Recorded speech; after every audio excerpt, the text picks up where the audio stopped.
ورنہ قیامت کے دن آدمی مفلس وہ ہوگا کہ لوگوں بہت سارے اعمال کر کے جائے گا لیکن حق والے حق لے کر کے حق کے بدلے میں نیکیاں لے کر جائیں گے اور یہ دوسروں کے گناہوں کی وجہ سے جہنم میں جائے گا، پر یہ امت کا سب سے بڑا مفلس یہ ہے۔ اس لیے آپ نے معاشرت کے لائن کے حقوق بتلائے اور حقوق کی ادائیگی کے ساتھ جینا تاکہ پوری امت ایک اور نیک بنے، آپس کے انتشار اور خلفشار ختم ہو۔ اسی کے ساتھ میں اپنے آپس کے تعلقات میں اللہ کی دی ہوئی تعلیمات کو زندہ کرنا۔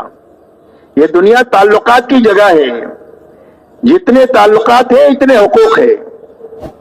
ہر ایک انسان کے ماں باپ ہے، بیوی بچے ہیں، بھائی بہن ہیں، چاچا چاچی ہے، نانا نانی ہے، یہ ساری رشتہ داریاں ہے۔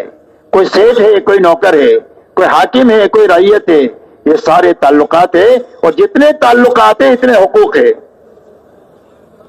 تو یہ حقوق کی ادائیگی ہماری زندگی میں آ جائے، ہر ایک مسلمان سے محبت کرنا آ جائے۔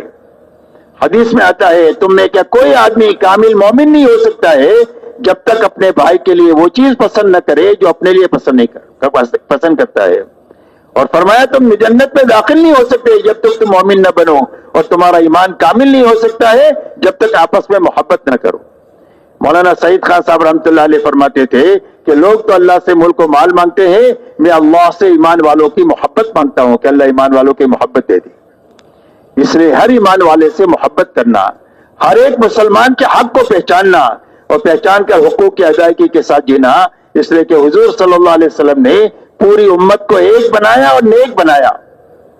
ساری جاہلیت کی رگوں کو آپ نے کاٹ دیا۔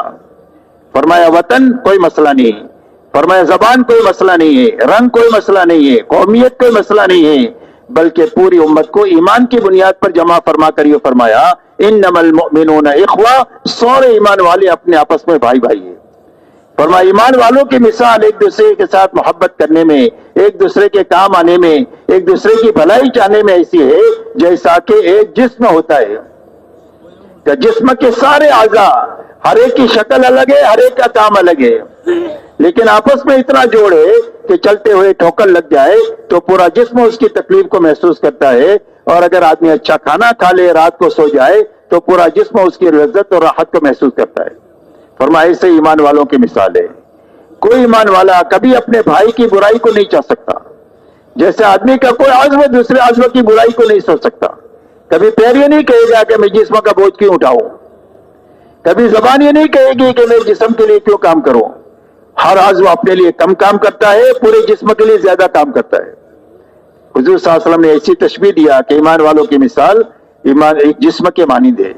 اس لیے میرے دوستو ہماری آپس کی معاشرت انصاف پر آئے، احسان پر آئے، ایثار پر آئے، سادگی پر آئے، حیا پر آئے۔ یہ حضور صلی اللہ علیہ وسلم کی معاشرت کی بنیاد ہے کہ جس کے ذریعے سے امت ایک اور نیک بن جاتی ہے۔